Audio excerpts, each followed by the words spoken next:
When talking or dating someone, always make sure you go through the things you don't want in your relationship list. Because if they have any of the qualities or things you do not want in your relationship, respectfully, you have to cut them off or part ways. Because those are boundaries that you set for yourself. And things that you know that my relationship had these things, it's not going to last or it's just not going to work at all.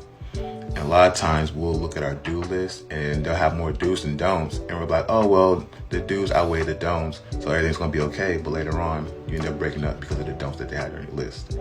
And you need to be able to respect those boundaries that you created for yourself, because people are going to try to see how many boundaries they can cross. And people will treat you the way you allow them to treat you. So when it comes to your things you don't want in your relationship, make sure that they cross out those things on your list, especially the ones that are deal breakers.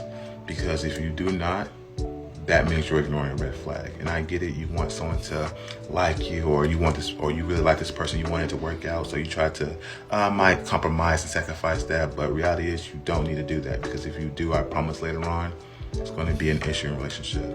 So always remember, and just a big word of advice, go through your things I do not want in my relationship before you even think about looking at your do's.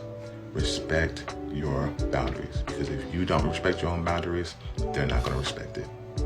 Run away with me.